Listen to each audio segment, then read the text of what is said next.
I didn't even see it coming.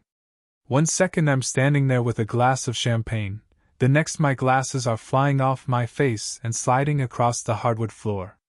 Everything went quiet. The band just stopped. 200 people froze with their drinks halfway to their mouths, all of them staring at me and Travis Monroe, my new son-in-law, standing over me with his hands still raised. "Give me the house keys, old man. Right now." My cheek was burning, sure, but that wasn't what hurt. What hurt was looking across that reception hall and seeing my daughter Claire in her bridesmaid dress, staring at me like I was a stranger. Like she had no idea who I was anymore. I could have just given him the keys right there. Could have ended the whole thing and let everyone go back to their cake and dancing. But here's what Travis didn't know, what nobody in that room knew. I'd already done something. Something that was sitting in a navy blue binder, and it was about to turn his perfect wedding night into something he'd remember for the rest of his life. But before I get into what happened next, do me a favor and hit that subscribe button. You're going to want to see how this one ends. Mornings used to be the best part of my day. I'd wake up before the sun, pour myself some coffee in this old enamel mug I've had forever, and sit out on the porch. The neighborhood's different that early. Peaceful. Just the sprinklers going, maybe one dog barking somewhere down the street, and that first bit of pink light coming up over the maple trees. I'd sit there watching the world wake up, then get in my truck, 97 Ford with the bench seat and duct tape holding the armrest together, and head down to the hardware co-op to shoot the breeze with some of the other guys about lumber prices and which lawn mower actually starts when you need it to. I've always liked old things that still work. The truck. My flannel shirts. That shop radio that only picks up AM stations. People look at old stuff and think it's broken. I look at it and see something that's been tested. Something that's proven itself. First time Claire brought Travis around, I noticed something right away. He wasn't looking at me. He was looking at my house. His eyes went from the porch railing all the way up to the roof, like he was doing math in his head. "Great bones," he said, running his thumb along the paint on one of the columns. "Little dated, though. Have you ever thought about unlocking some of that equity?" He smiled when he said it, like he just told me something clever. "House is paid for," I told him. That usually ends the conversation. He laughed, but I saw his eyes go to the deadbolt on my front door. "Good for you, sir. That's smart. But money just sitting in walls doesn't really help anyone, does it?" That was the first time. There were others after that. Little things that seemed innocent enough if you weren't paying attention. Sunday dinners, he'd pick up my pill organizer and pop it open like he was checking my homework. "Blood pressure? Cholesterol? Harold, at your age, you should really let us help you keep track of this stuff." He used that voice people use with kids who are about to touch a hot stove. Claire would laugh, this soft little sound she makes when she wants everyone to just get along. Thanksgiving, he offered to park my truck for me, so you don't have to deal with tight spaces in the dark. When I got the keys back, the seat was pushed all the way back and my ratchet set had been moved from behind the bench to the floorboard. "Just streamlining things," he said, tossing my keys up and catching them. "We should really get you something safer once the market settles down. Crossovers hold their value." Christmas Eve, he handed me this glossy brochure for some senior living place. All stainless steel and smiling old people doing yoga. "These places are turnkey, sir. No maintenance headaches. Just think, no more worrying about roofs and gutters." He tapped this box on the brochure that said something about converting home equity into quality of life. "The math checks out," he added, like numbers were supposed to make the decision for me. "I've spent most of my life keeping my temper in check. 30 years working at the mill taught me that good men can ruin everything in 1 second they can't take back. So I kept my mouth shut. Claire's always had a soft heart. She likes it when everyone gets along, and I didn't want to be the father who made her choose sides. But when you've lived as long as I have, you start noticing patterns. And Travis never brought anything up unless it moved him one step closer to getting his hands on my house. He'd adjust my jacket, brush off my shoulders, touch my arm when he was talking to me, like the physical contact might make me agree with him. "You know, sir," he'd say, "big houses are targets for break-ins." Or, "Downsizing is really about freedom." The one that really got under my skin was when he said, "It's kind of irresponsible to just sit on all these assets while we're—" He caught himself before he said the word "need." "While we're trying to build something stable, you know?" "Who's we?" I asked him once. Not angry. Just asking. He gave me this big white smile. "Family." I didn't say anything back. Sometimes silence does more than words. If you stay quiet long enough, people see their own reflection and don't always like what's looking back. Pete Lawson lives across the fence from me. Vietnam vet still wears his ball cap when he mows the lawn. Pete's got this little notebook he keeps in his shirt pocket. Writes down everything: when the mail's late, when the trash truck skips our street, when something doesn't look right. Some guys keep time. Pete keeps evidence. He stopped me one afternoon when I was coming back from church with a bag of rock salt. "Had some guy measuring your property line while you were out," he said, real casual. "Had one of those laser things and a clipboard. Didn't look like city workers." I asked him what he needed. He said he was just curious about setbacks. Then he took off. We both stood there staring at my porch for a minute. "Curiosity's gotten pretty professional lately," I said. Pete tucked his pencil behind his ear. "That boy Claire Mary talks an awful lot about leverage. Leverage looks like a crowbar when you're on the wrong end of it." That's when I started keeping my own notebook. Nothing fancy. Just dates, times, little things he said. The day Travis made a joke about my jacket making me look like a janitor. The night he put his hand on Claire's back and guided her away from a conversation about money. The afternoon he asked, real casual, if my deed had both my name and "There used to be a Mrs. Benton, right?" and if there were any, survivorship provisions. He said that last part like he'd read it somewhere online, and was proud he remembered the term. Claire tried to smooth things over. "She always does. Dad, he just likes to plan ahead. He plans everything. Or, he worries, you know how he is." She'd look at me with these eyes that weren't quite asking permission, just hoping I wouldn't make things harder. That's when I made my decision.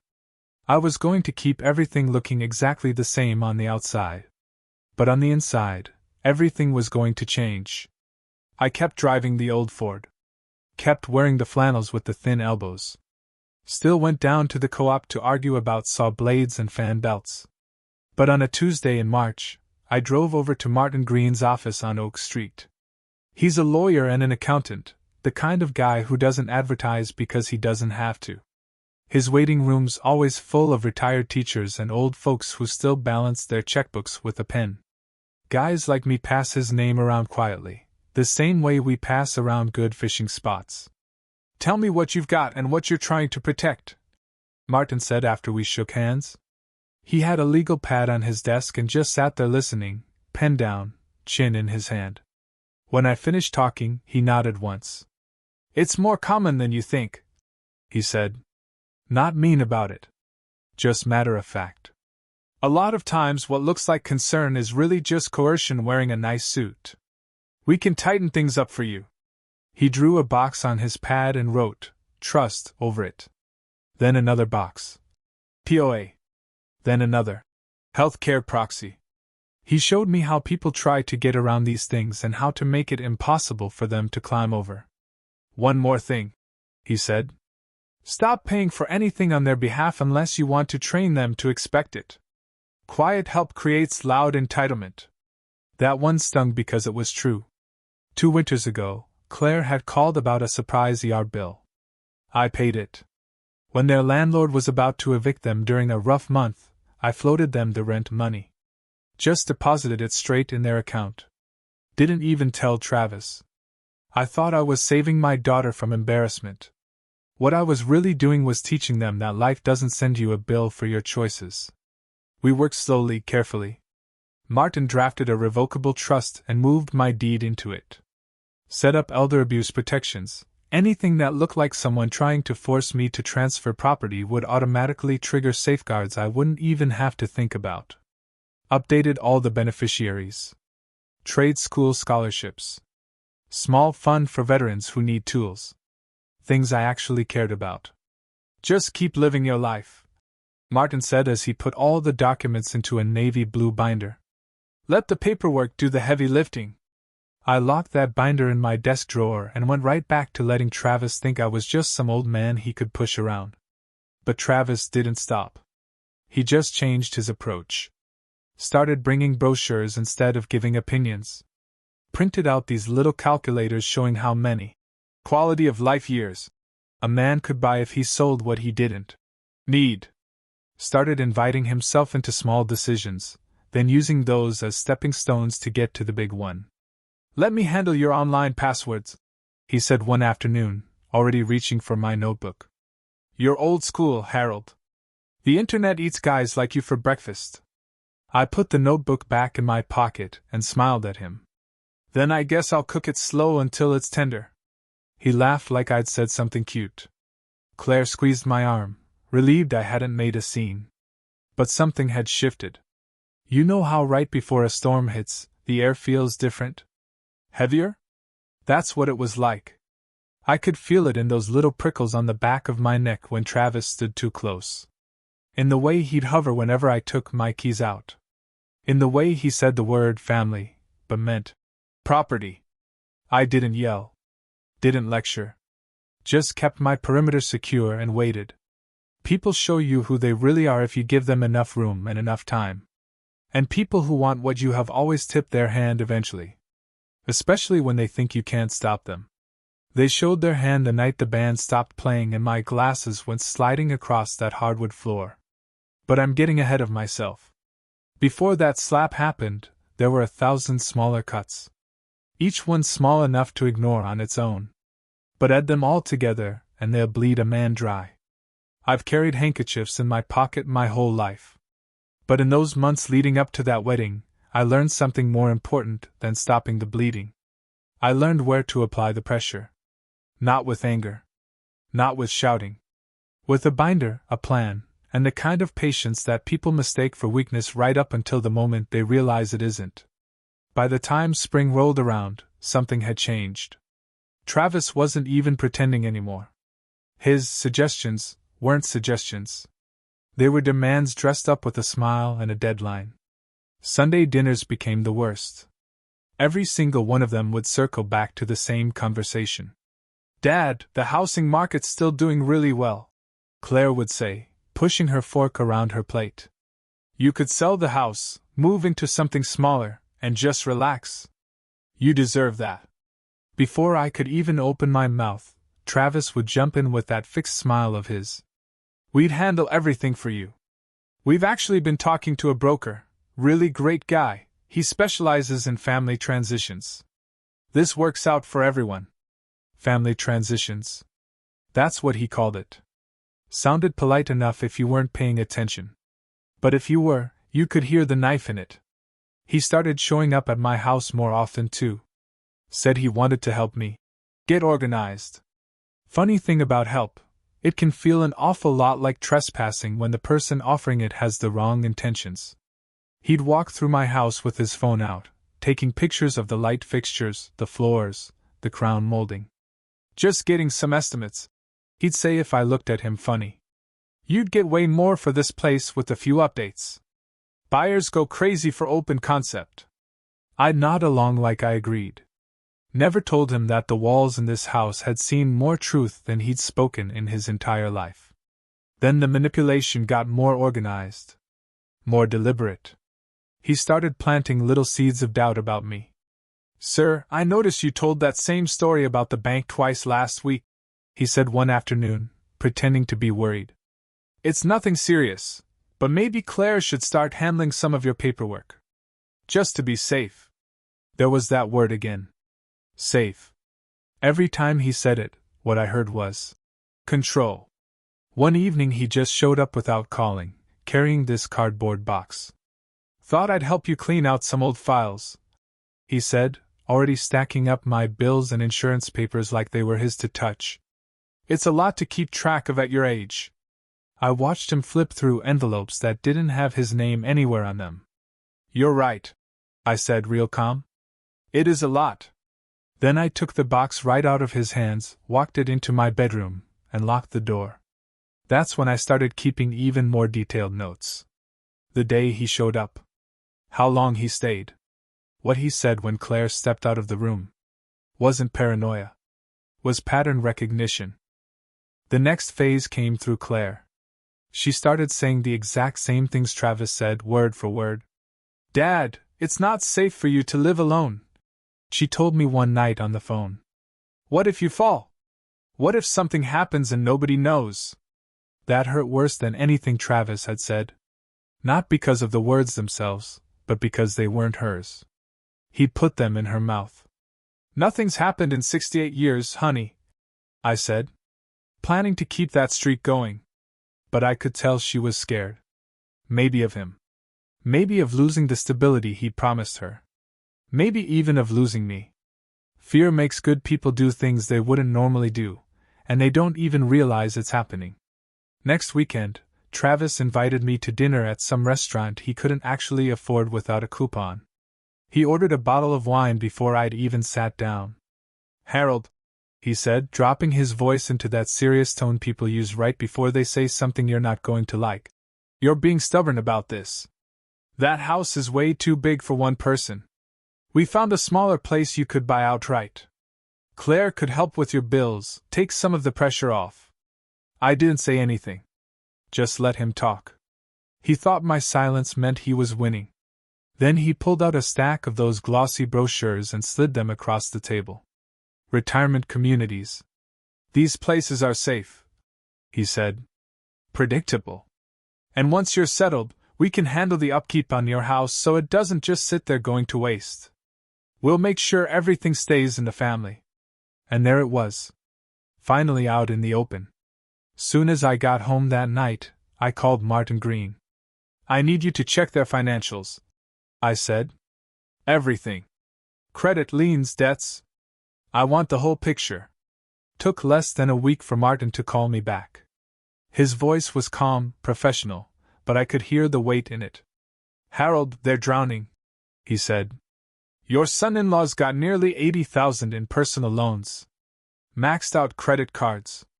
3 months behind on rent. I found a trail of payday loans in his name.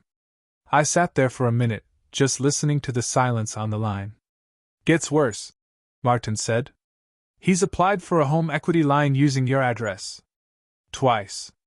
Both got denied because your title's clean, but Harold, he's been planning this for months. I thanked him and hung up. Sat out on my porch until the streetlights came on, just thinking. That's when it all clicked into place. Every comment. Every helpful suggestion. Every fake bit of concern. It was all just scaffolding built around one single goal: to crack open my life and take what wasn't his. Travis wasn't looking for family. He was looking for collateral. Week later, I overheard him on the phone. He thought I was in the kitchen, but I was standing right there in the hallway. He was in my living room, pacing back and forth, whispering hard into his phone. Yeah, once he signs, we're golden. The old man's being stubborn, but Claire's working on him. We'll get those keys. I just leaned against the doorframe and listened. Memorized every word. When he hung up and turned around, he saw me standing there. Who was that? I asked. He smiled too fast. Work call. On a Sunday? He shrugged. Real estate never sleeps. I didn't sleep much that night either. Spent hours at my desk, going through everything, organizing it all into that navy blue binder Martin had given me. Bank records. Medical clearances. The trust paperwork. A notarized statement that put all decision-making power in my hands and nobody else's. Next morning I called Martin. Activate those protection clauses, I said. If anyone tries anything with the house, I want the system to kick in before I even have to lift a finger. He understood right away. You're expecting this to escalate. I'm expecting a storm, I said. And I want everything locked down tight. By the time summer came around, the pressure had gone from polite to downright predatory. I knew the next time we clashed, it wasn't going to be over coffee or dinner. It was going to be loud. Public. And as it turned out, it was going to happen in front of 200 people who'd get to see exactly who Travis Monroe really was, and what happens when someone mistakes an old man's patience for weakness. Your gut usually knows before your brain catches up. Mine had been screaming at me since June. I'd spent months just nodding along, acting like I didn't notice Travis circling around me like a shark. But something in me, something built from 30 years of shift work and paying bills and fixing what other people broke, knew this wasn't anywhere close to being over. When I called Martin again, I could hear him sigh before he even said hello. Like he'd been waiting for my call. I ran everything, he said. Harold, your son-in-law's finances are a complete disaster. He went through it all. 3 credit cards maxed out at over $80,000. Car loan 2 payments behind. Some personal loan for a business investment that had already defaulted. And a wedding loan, get this, financed under Claire's name with Travis as the guarantor. Their credit scores were in the gutter. Add in the late rent, the overdraft fees, the payday loans, Martin said, and you've got 2 people drowning. They need money fast. Your house, Harold? That's their life raft. I didn't need him to explain it any clearer. But I let him keep talking anyway. Every word was another brick in the wall between what I'd hoped was true and what I knew was true. So what's their plan? I asked. They've been meeting with a financial consultant. Looks innocent on paper, budgeting advice, that kind of thing. But this same consultant specializes in elder care transitions. If they can get you to sign a few documents, they could file for temporary guardianship. 1 doctor's note saying you're confused, 1 affidavit about unsafe living conditions, and you're out of the picture. The silence on my end was so loud my ears were ringing. Finally I asked him, how do I stop it? Martin's voice went flat. All business. We bury them in paperwork. We build a wall so high they can't see over it. Spent the next week in his office, going through everything I owned line by line. My pension. My savings account. The house. All of it. Martin set up a revocable living trust with me as the only person who could touch it. Wrapped it up in legal language so tight you need a blowtorch to get through it. If anyone tries to pressure you into selling or transferring anything, these protections kick in automatically, he explained. They'll run straight into a wall of injunctions before you even know about it. I nodded. Good. But I don't want to just play defense. Martin smiled at that. Then let's add some offense. He wrote up what he called an ethics clause. If anyone tried to manipulate or coerce me, my entire estate would automatically go to charities. Trade school scholarships. Tool funds for veterans. Senior protection programs. In other words, if they tried to steal my house through lies, they'd end up with nothing but their own guilt to keep them warm at night. It wasn't about revenge. It was about protecting what mattered. That night I sat at my kitchen table with the binder open in front of me, reading every page until my coffee went cold. Each line felt like I was nailing boards over something sacred. And for the first time in months, I could actually breathe again.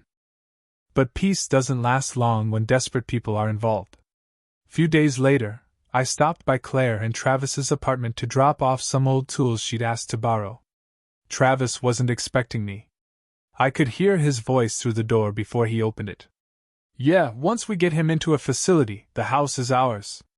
Old man doesn't have anyone else. Claire can handle the paperwork, we just need that doctor's note. It'll be easy. My hand went still on the doorknob. Couldn't feel my heartbeat for a second. Then I knocked. Door opened halfway. Travis's face went from normal to white to red in about 2 seconds flat. Harold, sir, hey! We were actually just talking about you. Yeah, I said. I heard. Claire came out of the kitchen, eyes wide. Dad? What are you doing here? Came to drop off those drill bits you needed. I held them up. Didn't mean to interrupt your business meeting. Travis cleared his throat. We were just talking about finances. I smiled at him. Took my time with it. Oh, I know exactly what you were talking about. That was the last time I went to their place. I wasn't even angry anymore. Anger was too small for what I was feeling. I was laser-focused. 2 mornings later, Martin and I were back at the county clerk's office. Notarized the trust. Filed all the protective clauses. Sealed everything into what Martin called the navy blue binder of consequences. Keep this safe, he said, sliding it across the table to me. But not too safe. We're making a certified copy for a safe deposit box. When I got home, I put that binder in the bottom drawer of my old desk. Right next to the photo of Claire when she was little, missing her 2 front teeth, holding up that wooden birdhouse we'd built together one summer. I sat there staring at that picture for a long time. The thing that hurt the most wasn't Travis's greed. It was knowing that Claire, my sweet, kind-hearted girl, was caught up in all of it, thinking manipulation was the same thing as love. That night I called Pete Lawson and told him I might need him to witness something soon. Pete didn't ask a single question. He's the kind of guy who trusts your tone more than your words. Just say when, was all he said. Over the next few weeks, I could feel Travis running out of patience. He kept showing up at my door with different excuses. Had to fix my thermostat. Wanted to check my gutters. Just making sure I was safe. Every time, his voice got a little harder, his words a little less friendly. Sir, he said one afternoon, standing on my porch with his hands on his hips. You're not being reasonable about this. Claire and I have plans. We need to move forward. You holding on to this house is honestly just selfish. I let that word sit between us for a second. Selfish. Yeah, he said, getting bolder now. You've got way more space than you need. We're family. It's not like we're strangers asking for a handout. I looked him right in the eye. You keep using that word. Family. I don't think it means what you think it means. He blinked at me, didn't get the reference. I'm just saying we could all come out ahead here. Funny thing about winners, I said. Usually means somebody's losing. He didn't have an answer for that. Just walked off my porch muttering something about stubborn old men who don't understand how the real world works. I closed the door nice and quiet, then went straight to my desk and pulled out that binder. Ran my hand over the smooth cover. Everything was ready. He thought he'd been playing chess with some tired old man who didn't know any better. He had no idea I'd rigged the whole board before he even sat down. The next part would happen on a night he'd spend the rest of his life trying to forget. The night he'd realize that my silence was never surrender. By the time the wedding day rolled around, I'd stopped wondering if Travis would do something. The only question left was when. It was one of those sunny afternoons where everything looks cleaner than it actually is. The Monroe estate was rented for the weekend, one of those places so polished it doesn't even look real. White tents all over the lawn, string lights hanging over the tables, jazz bands setting up in the corner. Everything looked perfect on the surface. But I could feel the cracks underneath. I got there early, wearing my best gray suit. Same one I wore to Claire's college graduation. People were friendly, smiling, saying hello. Travis made sure to greet me too, with that fake smile he does so well. The kind that never makes it to his eyes. Really glad you could make it, sir, he said, squeezing my shoulder. Means everything to have you here today. I nodded back. Wouldn't miss it. Then he leaned in close where nobody else could hear. So, we'll need those house keys tomorrow. We're still good on that, right? I just looked at him, let the silence hang there until he had to look away first. Tomorrow has a funny way of changing things, I said. He laughed, but it came out wrong. Patted my arm. Always joking around. Except I wasn't joking at all. During the ceremony, I watched him work the crowd. That practiced smile. The champagne toasts. The way he held onto his image like it was the only thing keeping him afloat. I could tell he thought this day was it, that he'd finally made it. The charming husband. The successful son-in-law. The guy who had everything figured out. But I'd already talked to Martin that morning. He was sitting in the parking lot with that navy binder locked in his briefcase. Inside it was everything. The trust agreement with all the protective clauses notarized. Medical clearance showing I was sharp as ever and in good health. Bank statements proving I didn't need anyone's help. A formal letter taking back any financial help I'd given Travis and Claire until they could prove they deserved it. Screenshots of texts and emails. Audio recordings of Travis pressuring me. A signed statement from Pete Lawson about everything he'd witnessed. All of it dated, sealed, and ready to go. Just waiting for me to say the word. I slipped out right before the dinner toast to meet Martin in the parking lot. He was sitting in his car with the window cracked, tie loosened. "You sure you want to do this tonight?" he asked. I nodded. "He's going to do something stupid. And when he does, I need people to see who he really is. Not just hear about it later." Martin handed me the binder through the window. "You'll know when the time's right." I looked down at it. Heavy. Simple. Solid. It wasn't just paper in there. It was the truth, all documented and ready to come out. When I went back inside, Claire was standing near the bar, laughing with some guests but looking nervous. She looked beautiful, but I could see the tension in her shoulders. Same tension she got whenever Travis's hand sat too tight on her waist. "Dad," she said quietly, touching my arm. "Thank you for coming. I know things have been rough." I smiled at her. "Nowhere else I'd rather be, sweetheart." She hesitated, then dropped her voice to a whisper. "Travis told me we'd handle the paperwork soon. He's just under a lot of pressure right now. Please don't make tonight difficult." Looking at her, I could see how deep his hooks had gone. "I'm not going to make a scene, Claire," I said gently. "But sometimes the truth shows up whether we're ready for it or not." Dinner started. People made toasts. The band played something soft and forgettable. And then it happened. The moment I'd been waiting for. Travis walked up to me near the dessert table holding a glass of champagne. Leaned in close again, drunk on all the attention he'd been getting. "Sir," he said, and his voice had an edge to it now. "The keys. Stop making this harder than it needs to be." I didn't move. "Give me the damn keys!" His voice cracked across the room like a whip. Every conversation stopped. Glasses froze in midair. Claire's eyes went wide. Then came the slap. My head snapped to the side. The sting came fast and hot. Someone gasped. The band stopped playing mid-note. He stood there breathing hard, chest puffed out like he'd finally taken control of something. But all he'd done was open the door I'd been waiting to walk through. I straightened up, adjusted my glasses, and said real calm, "You just ended your own good luck, Travis." I turned toward the entrance. "Martin!"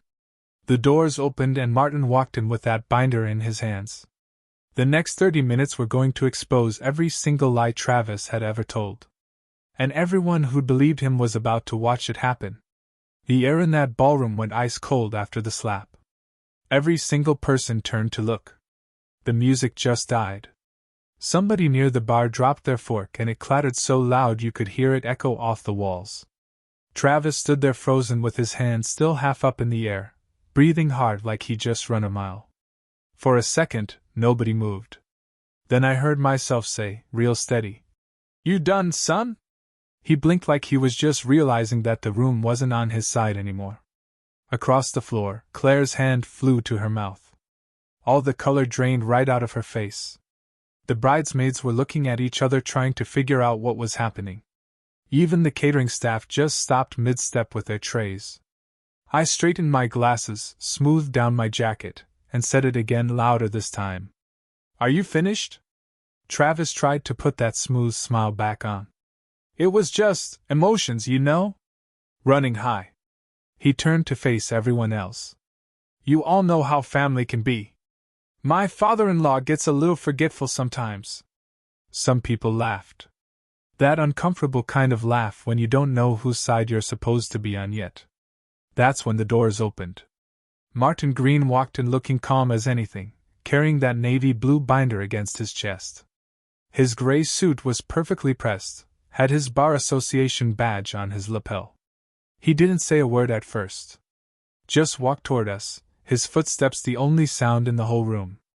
Travis's face went from confused to scared in about 2 seconds. "Who the hell?" "Your father-in-law's attorney," Martin said, cutting him off. "I'd suggest keeping your hands to yourself from here on out." You could hear everyone start murmuring. Martin set the binder down on the nearest table and opened the latch. That little click sounded loud as a gunshot. "Sorry to interrupt the celebration," he said, talking to the whole room now. "But there are some things that can't wait. Especially when we're talking about elder coercion and property fraud." Travis's eyes went huge. "What? This is crazy." He spun around to face everyone. "He's confused. He doesn't know what he's doing." I took one step forward. "Let's test that theory then." Martin opened the binder and started reading in this clear, carrying voice. Item 1. The Benton Revocable Living Trust, established 3 months ago. Witnessed and notarized. All property and assets belonging to Harold Benton are held under this trust. Any attempt to force or manipulate a transfer triggers automatic injunctions and criminal review. People started whispering to each other. The word criminal spreads fast in a crowd like that. Martin flipped to the next page. Item 2.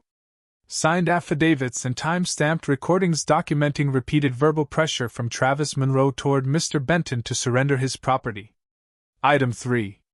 A copy of a medical evaluation certifying Mr. Benton's complete mental competency. Travis's hands started shaking. "This is insane. He's making a scene." From somewhere in the crowd, somebody yelled, "We all just watched you hit him." The whole room shifted. People started pulling out their phones, taking pictures, recording. Travis's face went bright red. "That was a misunderstanding. He provoked me." I shook my head slow. "No, son. What you did was seal your own fate." I reached into my jacket and pulled out this folded paper from my inside pocket. The certified letter Martin had given me that morning. Unfolded it carefully, like I was opening something sacred. "This," I said, "is the official revocation of every bit of financial help I ever gave you or Claire. Until you can show some respect and honesty."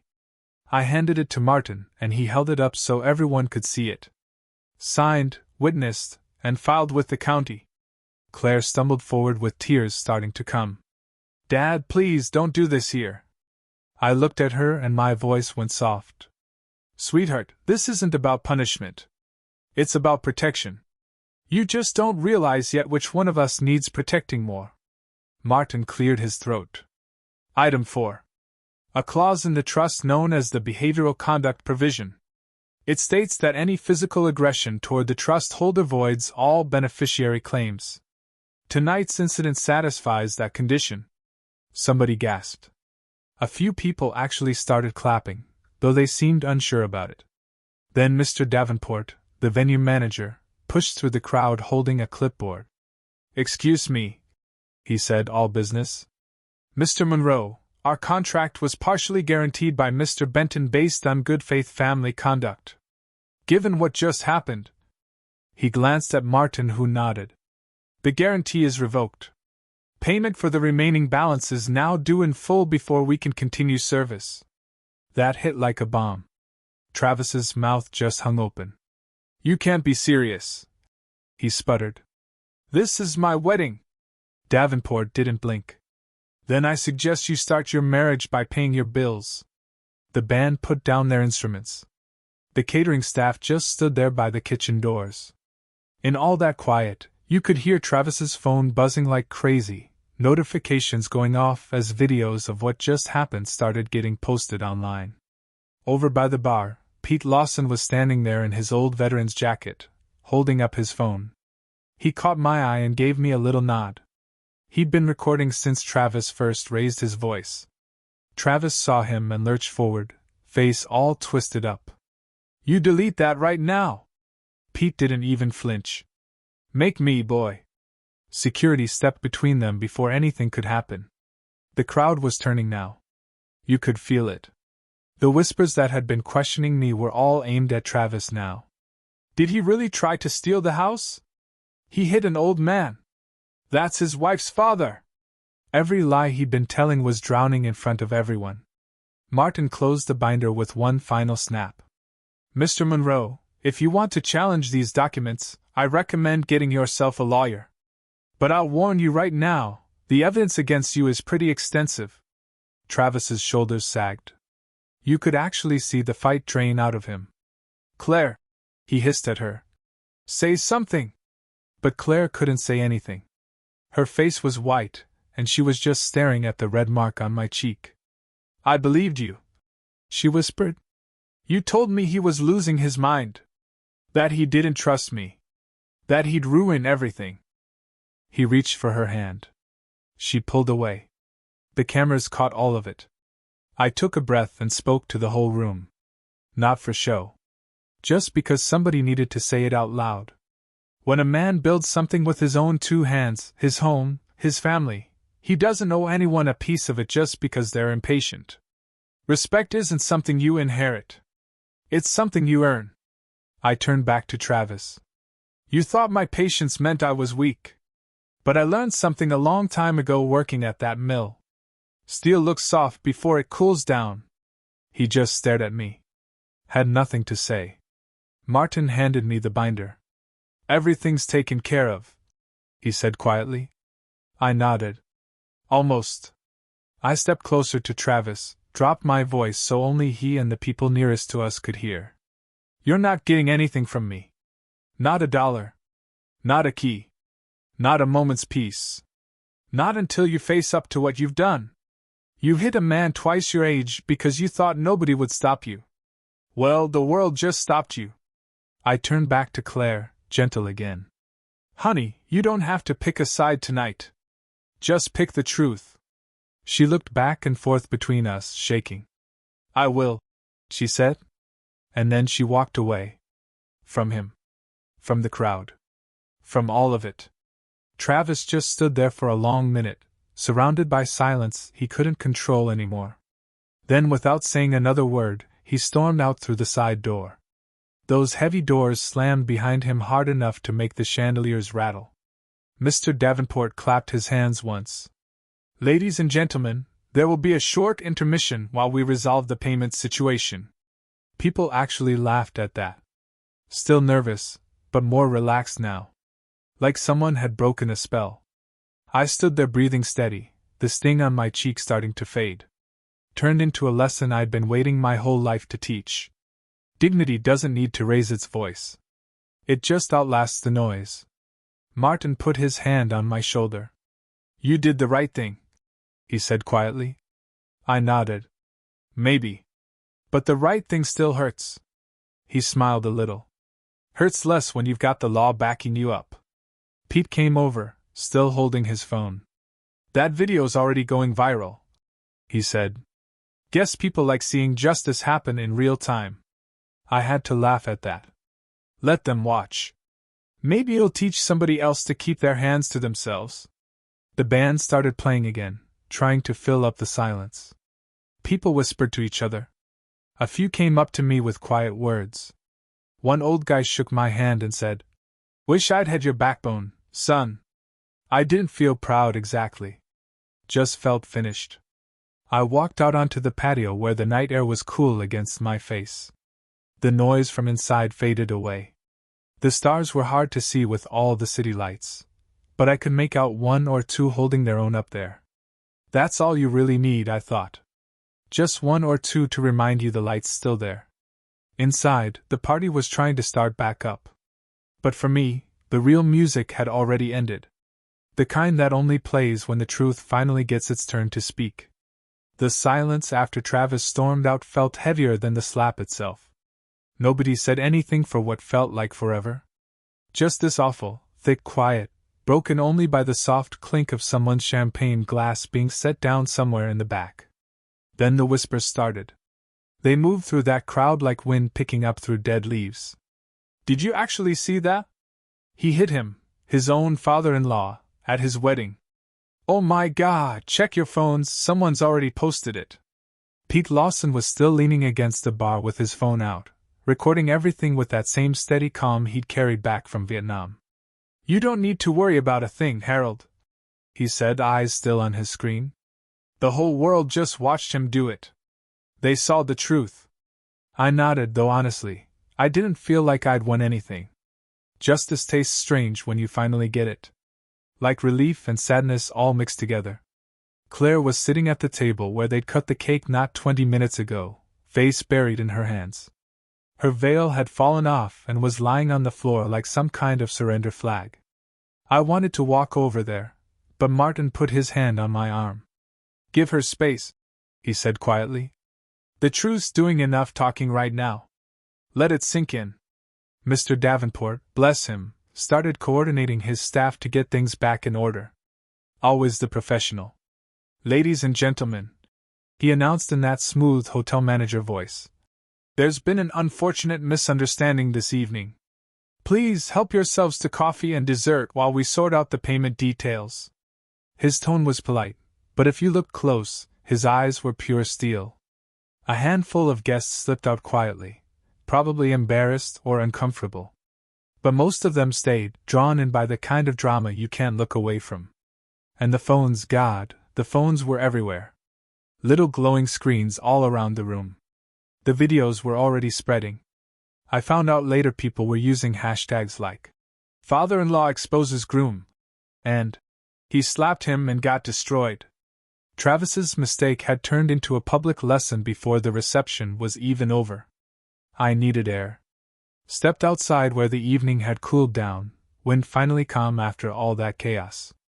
Pete followed me out, lit up a cigarette, and offered me one. I shook my head. "You handled that a hell of a lot better than I would have," he said, exhaling smoke.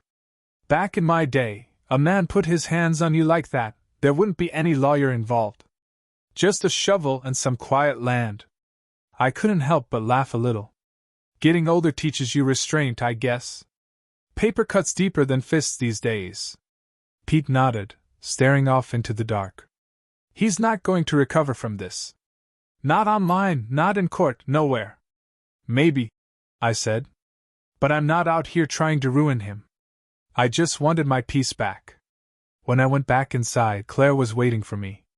Her eyes were all swollen and red, voice shaking. "Dad, I didn't know it was this bad. Travis told me you were getting confused, that you were signing things wrong, that he was just trying to protect you from making mistakes." "I know," I said as gently as I could. "And that's exactly why it worked. He used how much you love me like a tool to get what he wanted." She just broke down then, covered her face, and started crying. "I'm so sorry, Dad. I should have stood up for you." I put my hand on her shoulder. "You didn't have to. I stood up for both of us tonight." She nodded, still trembling. I think I'm going to stay with a friend for a while. I need time to figure this out." "That's the smartest thing you could do," I told her. "Take your time. Don't try to fix something that needs to stay broken." Later, when I was finally leaving, the parking lot was half empty. Martin walked me out to my truck. "You made your point, Harold," he said. "Now let me handle the cleanup. You're probably going to get calls, media, maybe even law enforcement if Travis tries to spin this his way. But you've got everything documented 6 ways from Sunday." "I'm not worried," I said. "The truth doesn't need backup.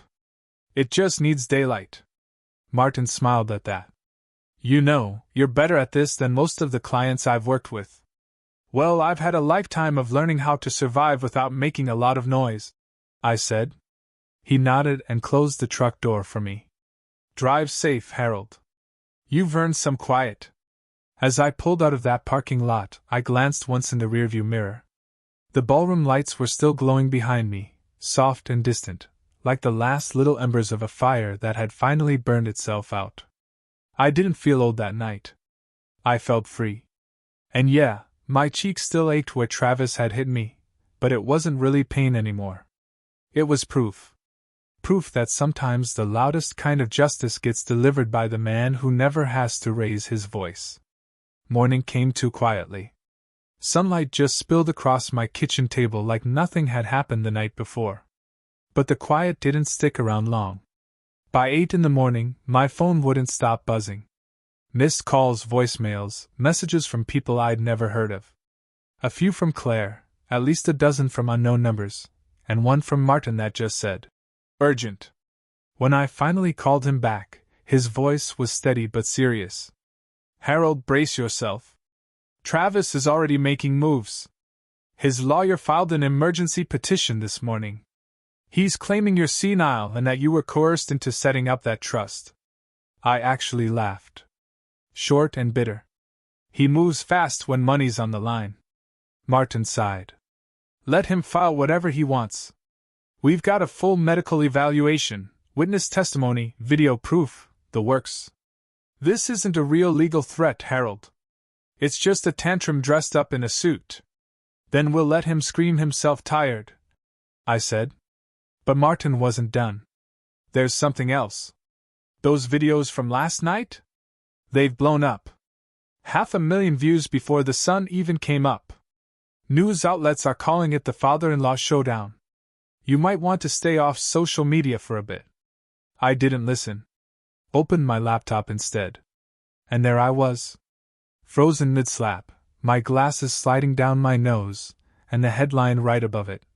"Broom slaps elderly father-in-law, gets destroyed in front of guests." The clip had been posted on what looked like a dozen different accounts, each one with their own caption full of righteous anger. "Never underestimate a quiet man with receipts. He brought a lawyer to a wedding and I respect it." The comments were pouring in like a flood. "Protect that man. His daughter should have known. Elder abuse is real and this is proof." By mid-morning, the story wasn't Travis's anymore. It was mine. The truth had legs, and the internet had given it wings. Still, Martin insisted we handle things properly. By noon we were sitting in Judge Patterson's courtroom for an emergency review hearing that Travis's lawyer had demanded. Travis looked different now. No tuxedo, no champagne confidence. Just a wrinkled gray suit and dark circles under his eyes. Claire was sitting a few rows behind him, quiet and pale, hands folded tight in her lap. The judge reviewed the case summary, eyes moving slow across the documents. "Mr. Monroe, you're claiming your father-in-law is mentally incompetent to manage his own estate." "Yes, Your Honor," Travis's lawyer said. "He's elderly, confused, and he's been making erratic decisions driven by emotion." Martin stood up. "Your Honor, we anticipated this line of argument. Here's Exhibit A, a recent cognitive evaluation signed by a licensed physician stating that Mr. Benton's memory, reasoning, and judgment are all excellent." He handed over the papers. "Exhibit B, video and photographic evidence showing that Mr. Monroe physically assaulted Mr. Benton in a public setting. Exhibit C, documentation proving that Mr. Benton's financial decisions were drafted under professional supervision with absolutely no external influence." The judge flipped through the binder, completely unimpressed by Travis's defense. "Mr. Monroe," he said finally, "I've also seen those online videos. Quite a performance. You might want to consider a career in humility." A few people in the courtroom chuckled softly. Travis's lawyer glared, but even he looked defeated. "Petition denied," the judge said. "And I strongly advise your client to avoid any further contact or public comment regarding Mr. Benton. Elder abuse isn't just immoral, it's criminal." The gavel came down once. It was over. Outside the courthouse, reporters came at us from every direction. Microphones shoved forward, cameras flashing. "Mr. Benton, how does it feel to have the world on your side? Do you plan to press charges? What do you say to people who are calling you a hero for older Americans?" I stopped just long enough to speak clearly, so my words wouldn't get twisted later. "I'm no hero. I'm just a father who got tired of being treated like a wallet. If my story helps someone else stand up for themselves, then maybe that slap was worth it." That quote spread faster than the video itself. Within hours I was getting calls about talk shows, news programs, interviews about senior rights and dignity. It wasn't the kind of attention I wanted, but it gave a voice to something that needed one. That night, Claire called again. Her voice was soft, heavy with everything she'd been carrying. Dad, it's over. He packed up and left this morning. I think he's heading out of state. I'm sorry you had to go through that, sweetheart, I said. I should have listened sooner, she whispered. I thought love meant defending him no matter what. No, I said gently. Love means defending what's right, even when it breaks your heart. She was quiet for a long time. Then, so softly, I love you, Dad. I love you too, Claire. Always will. By the end of the week, the story had gone national. Headlines read, Father-in-law's calm response to violence sparks nationwide debate. There was a hashtag trending, Stand with Harold, where seniors were sharing their own stories of financial abuse. Law firms reached out. Nonprofits called. Even a senator's office requested a meeting to discuss elder protection legislation. Martin was grinning when he told me, You realize what you've done, Harold? You just turned one man's greed into a movement. I smiled faintly. Didn't plan to. Just wanted to keep my keys. He laughed. Sometimes that's all it takes. One quiet man drawing a line and refusing to move it. When the noise finally settled down, I spent an evening on my porch, the air cool and forgiving. My phone buzzed again, messages from strangers who'd watched my story and found the courage to set their own boundaries. I read one out loud, smiling. Mr. Benton, my son tried to sell my farm behind my back. I stopped him today because of you. I leaned back in my chair, watching the sky fade orange over the horizon. Maybe I hadn't just taken my life back.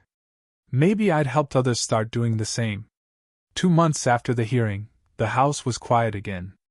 Not the lonely kind of quiet, but the peaceful kind. The kind you earn after walking through fire and coming out with your dignity still intact.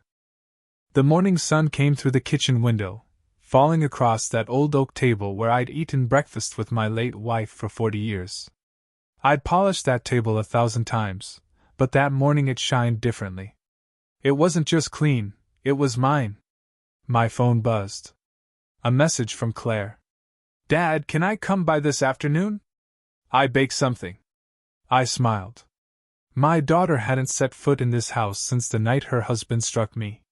She'd been living with a friend, sorting her life out, counseling, new job, new apartment. She told me once she was too embarrassed to face me after everything. I told her the truth, shame only sticks if you stop moving. By noon, her car pulled up in the driveway. A modest little hatchback, not the flashy SUV Travis had insisted she lease. She stepped out holding a pie dish wrapped in foil. Her eyes looked different, calmer, older, maybe even wiser.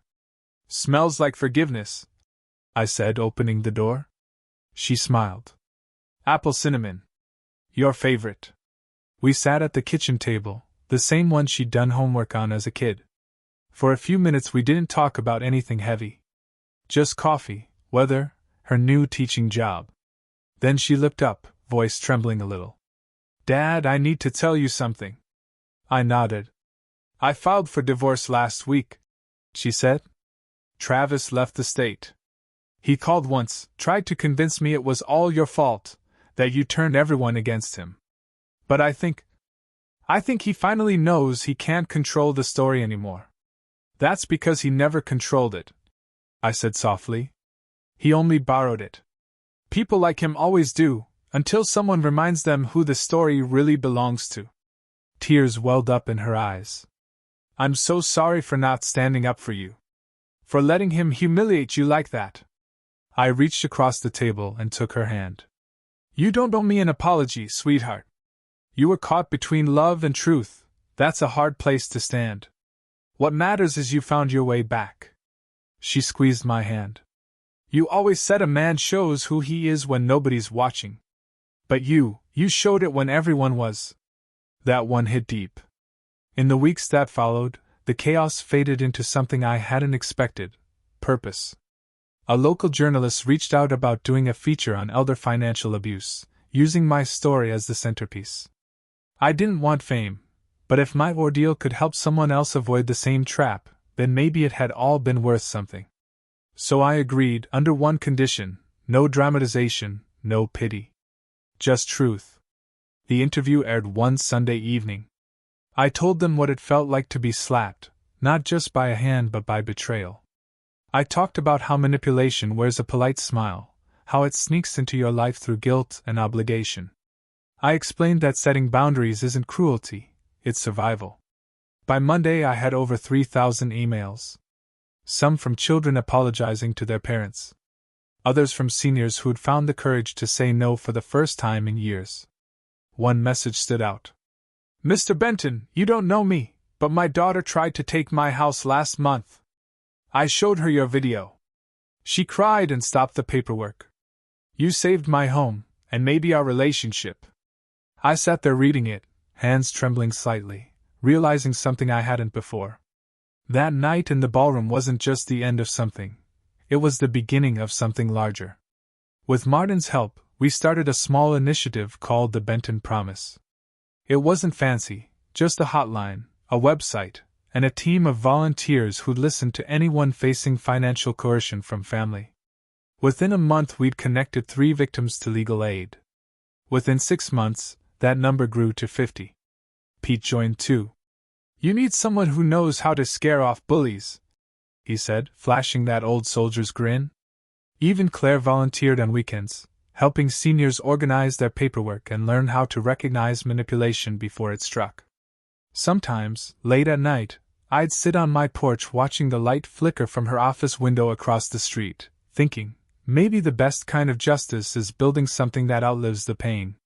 One evening I received an envelope with no return address. Inside was a single photograph: Travis, sitting on a bus bench, unshaven, holding a paper coffee cup. On the back, written in neat handwriting, "He's working construction out west. Said he wants to start over?" I stared at it for a long time. Not with anger, not anymore. Just quiet acceptance.